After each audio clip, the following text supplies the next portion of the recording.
Today, I'm speaking with Hannah Martin, founder of Talented Ladies Club, an online magazine and training platform that helps women and men around the world to start and grow successful businesses and freelance careers. Hannah is also an award-winning advertising copywriter and a qualified psychotherapist, hypnotherapist, and NLP practitioner. With all of this experience and wisdom, Hannah shares really simple ways that we can stop overwhelm from holding us back.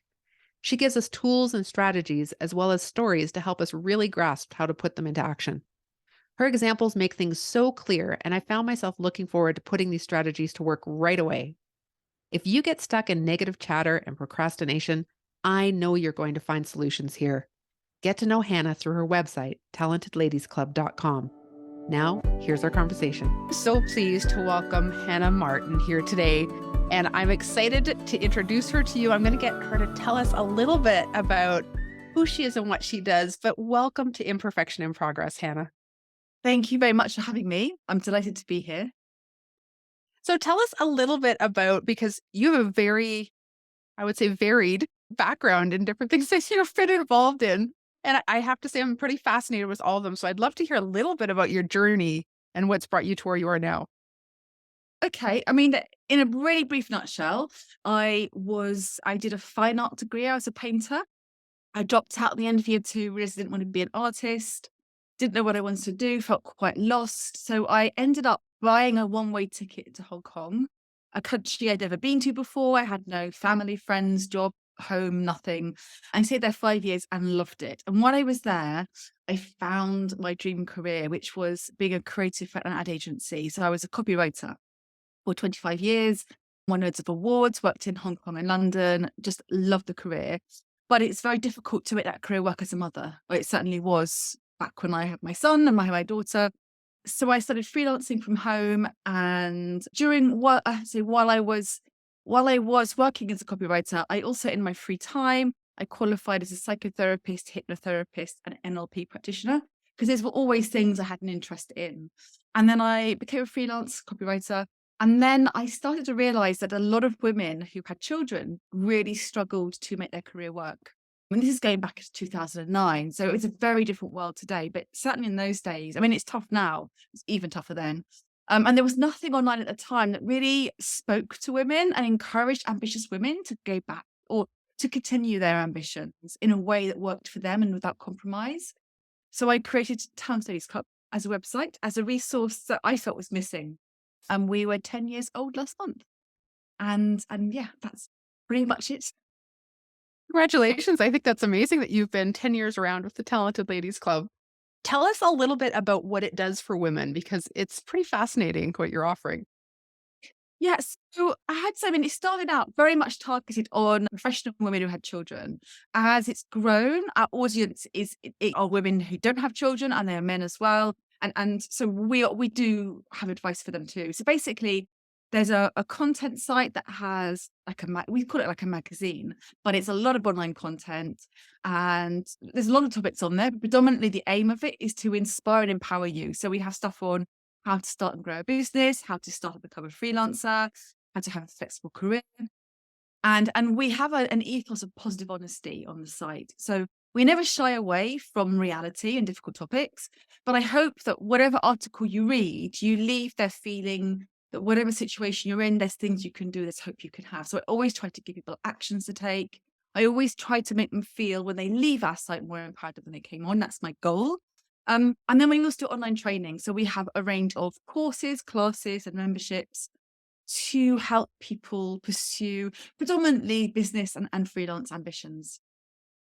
So one thing that we are doing on the podcast this quarter is that we're focusing on women entrepreneurs who maybe are feeling a little overwhelmed, whether in motherhood or not. It really doesn't matter. I think just that journey is overwhelming and can be overwhelming.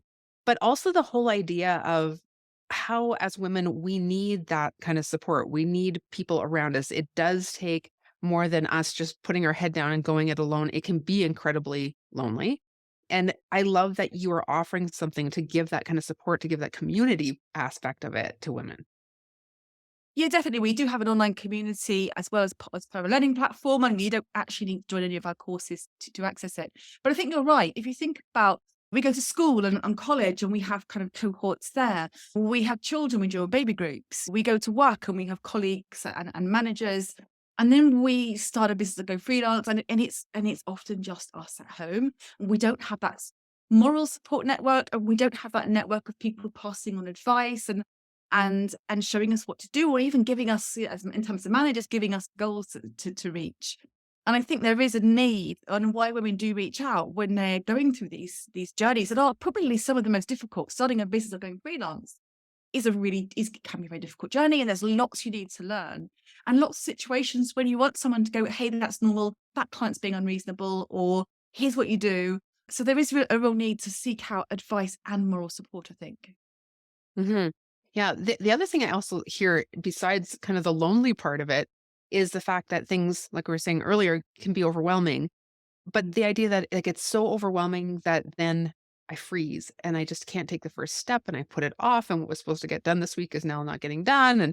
And the whole procrastination end of things. And I wonder if you see that in your experience dealing with women.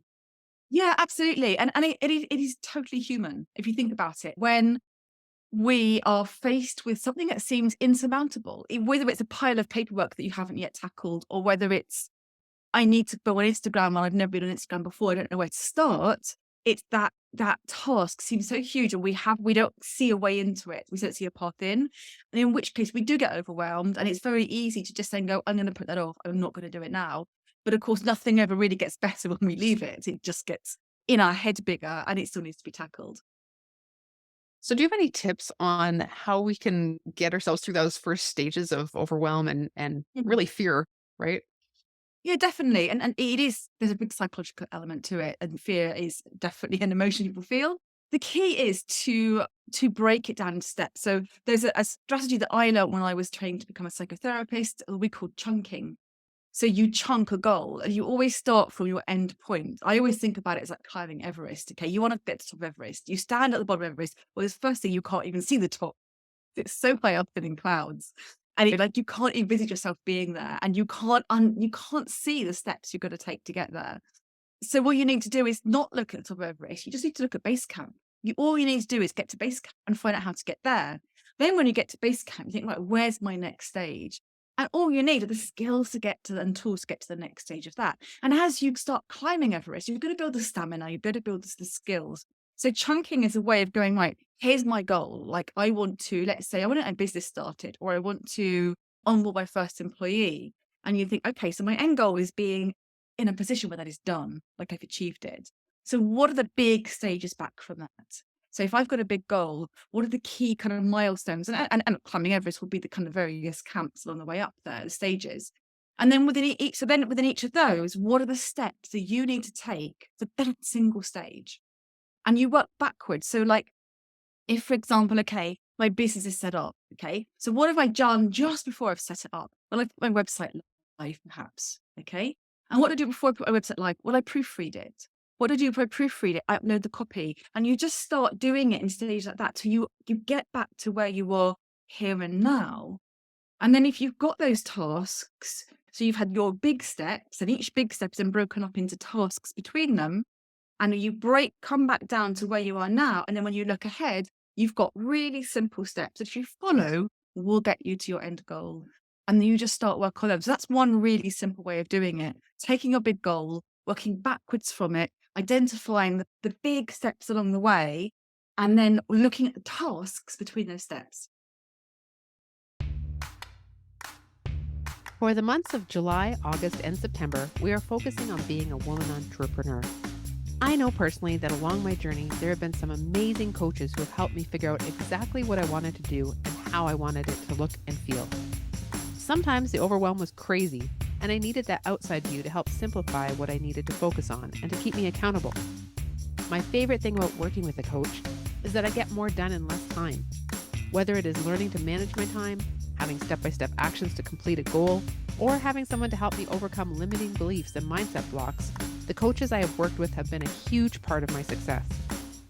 Maybe you're looking for a coach or are curious if it's something you need. Because I believe so highly in helping women on their journey, I want to offer you something special.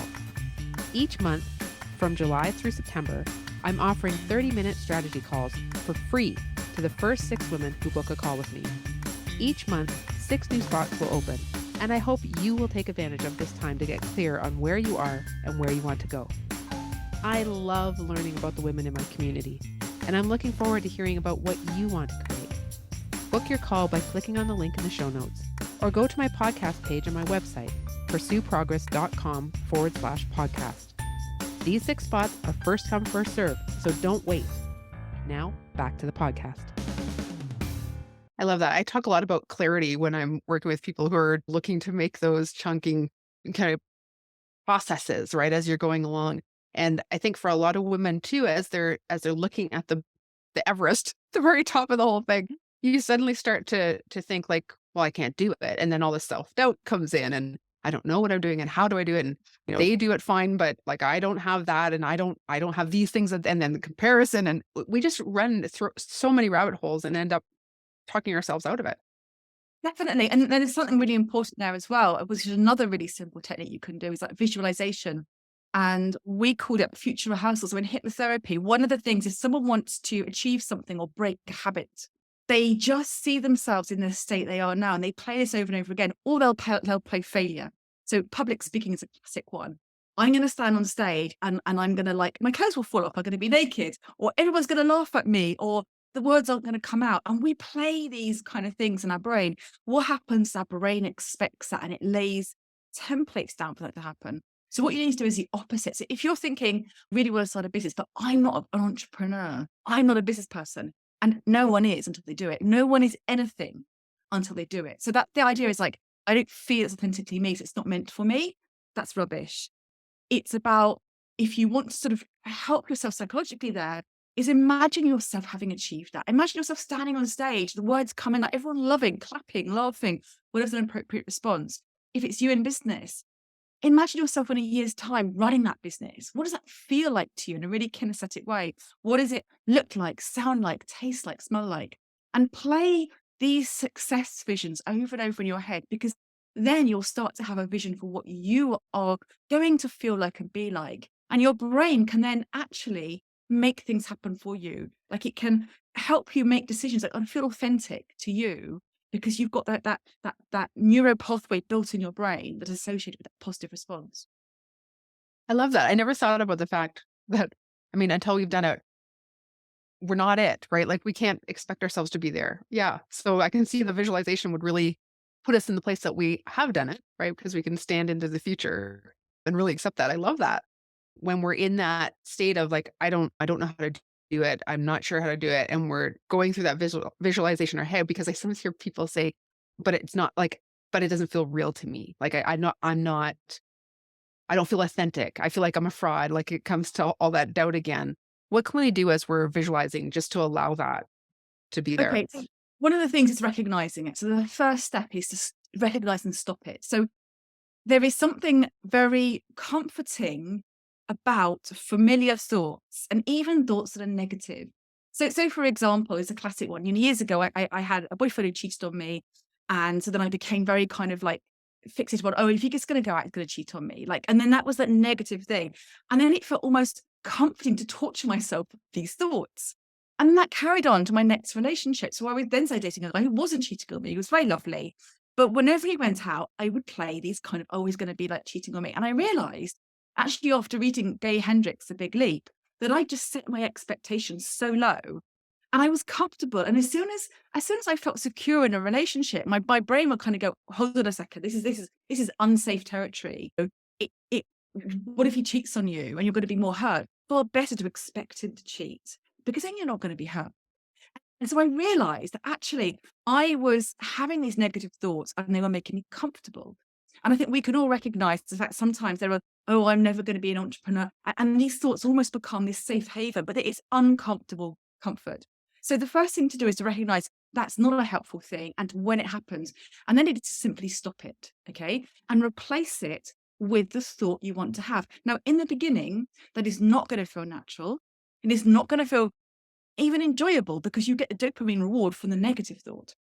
Okay, so what you have to do is make yourself uncomfortable in the short term by forcing yourself out of that mindset, consciously doing so, and making yourself think something else, which will have feelings attached. You're thinking about, oh, hey, I am going to be a successful entrepreneur. This business is going to work. I can see myself being successful, earning money and being respected. Okay.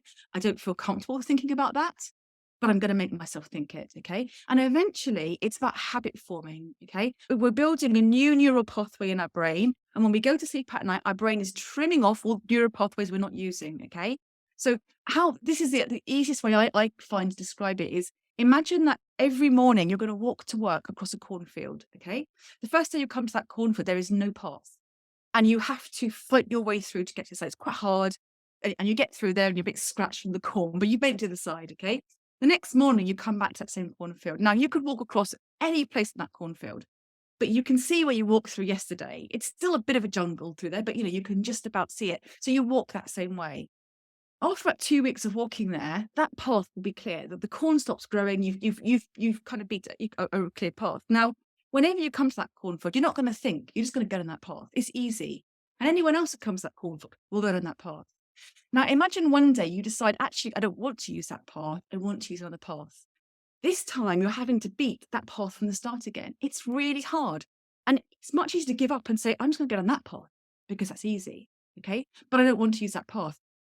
If you persist with the second path, within 2 weeks, that path becomes a default path and the old one grows back.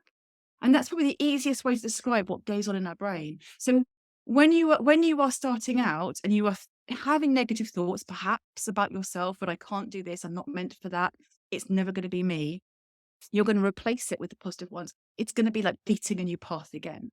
But if you persist, that new path would have become your default pathway and your old one will grow back. And all the wonderful feelings that are associated with success, because our brains don't know the difference between imagination and reality. Well, when we dream, it feels real because our brain believes it's real.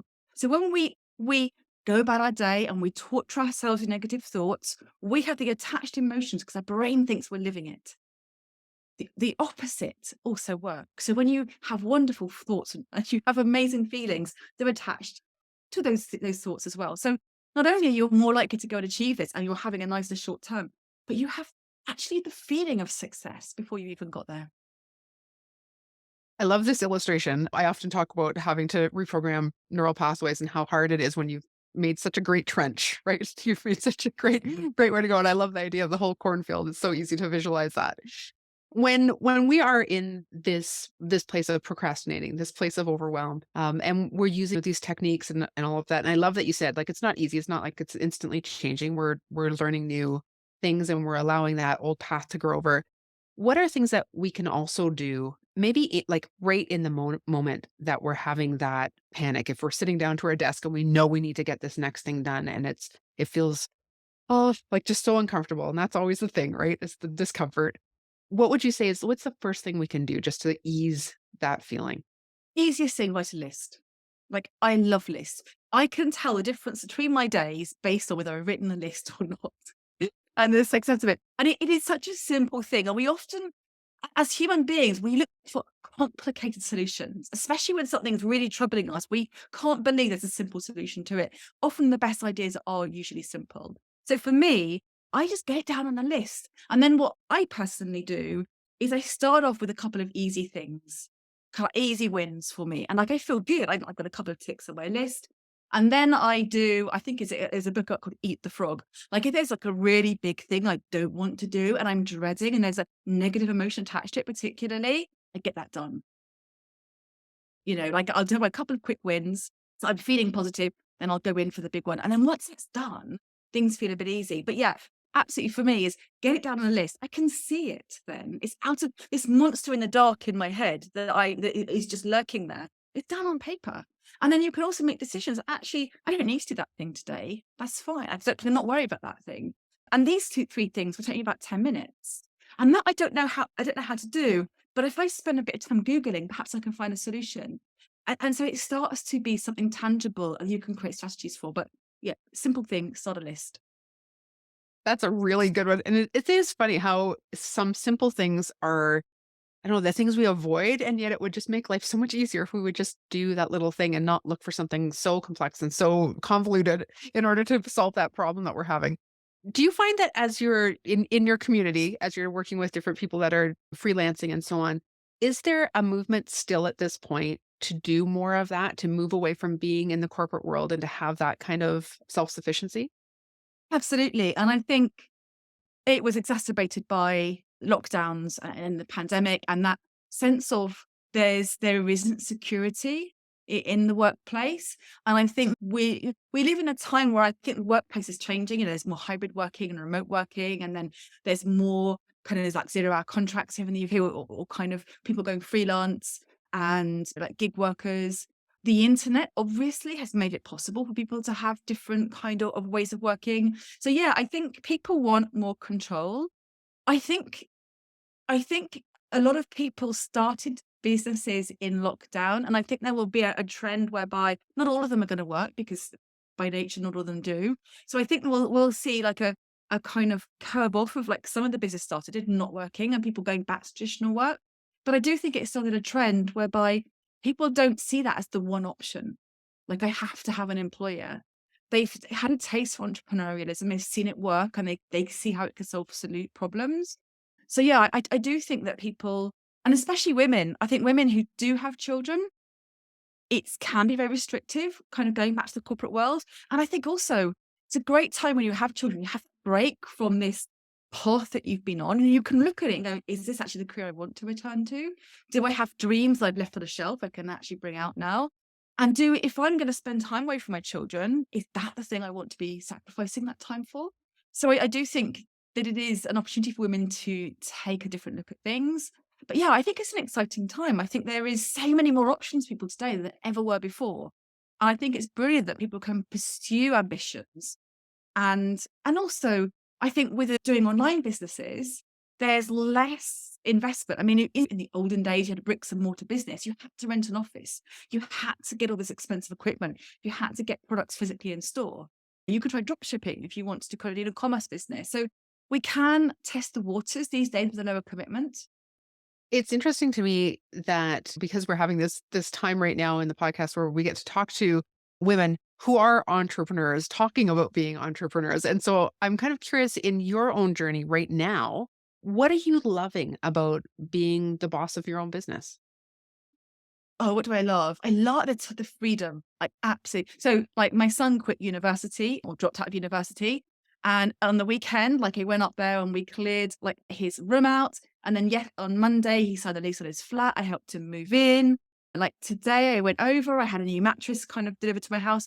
Like, I can do that. I can take time out of my week, and I can spend it doing things I love, and I can either just push work forward. I can catch up in the evenings I want to. If I don't want to, I don't have to. But I for me, it's that time freedom. I am in control of everything in my business. I don't work Fridays anymore. Like, I love having that freedom. So I get to make all the decisions, and but yeah, time freedom is absolutely the thing that I relish most. And the last thing I want to ask you, because I ask everybody that comes to the podcast, which of the three P's do you tend to gravitate more towards? People pleasing, perfectionism, or procrastination? I would say people pleasing. Yes. Okay. And where does it show up in your world, in your business? I hate I hate making someone feel bad. So, like, I'll give you an example. So, a few years ago, I launched like what is my most popular course, which is it's now called Easy SEO, but it's basically an SEO course. And when I launched it, I had a big online community on our Facebook group at the time, and I wanted a few people to go through it just to sense check. Does it work for them? Was it easy to apply? So I offered like a beta program, 50% off, and I offered 5 places. And I thought maybe kind of like, would I get 5 even or whatever? And those 5 went like that in seconds.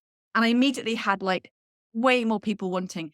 And what I should have just gone and goes, these 5, there you go, it's all closed. But I didn't want anyone to feel disappointed. So we ended up giving everyone in my Facebook group who wanted on the beta version, got on it at half price. Even though actually, like, I should have just had the 5 and I would have made more money if I'd held back. But yeah, I felt bad that someone had wanted it and not got it. So that's a classic example of that thing where, I mean, I'm an empath, so like I put myself in someone else's shoes. I don't want to make them feel bad. I guess actually, I love the reframe. Like, it's not me people pleasing it. It's empathy and understanding how someone feels, and then because you have that, not wanting someone to feel hurt because you feel that hurt as well. So yeah, that's an example of how it shows up in a negative way for me. I love hearing that. So I know you mentioned about SEO, and I know that you're giving everybody who's listening a freebie, which is your SEO cheat sheet, and it has 57 easy and actionable SEO tips. So can you tell us a little bit about how we can use that, how it'll benefit us?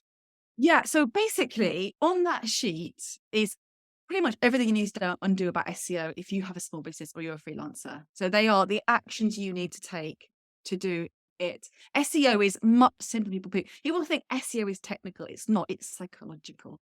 It's all about psychology, understanding what Google wants and then giving Google what it wants. Google is a giant detective looking for clues, and SEO is all about knowing where to put the clues on your site. So yeah, it's a really simple sheet. They'll just get like, it's a 2-page thing. It's a checklist, so you can tick it off.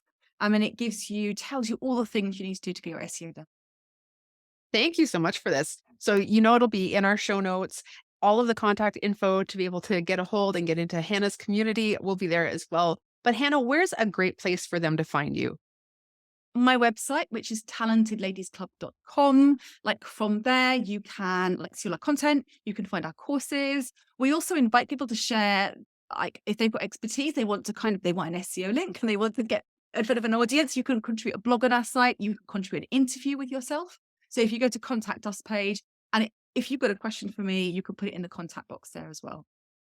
That is fantastic. Thank you so much for joining us, Hannah. I love that you gave us such tangible ways that we can reduce the overwhelm, to actually move forward, to get out of that procrastination cycle. And I love that we had this chance to talk today. Yeah, thank you so much. I really enjoyed it. Thank you. Great questions you asked. Thanks so much.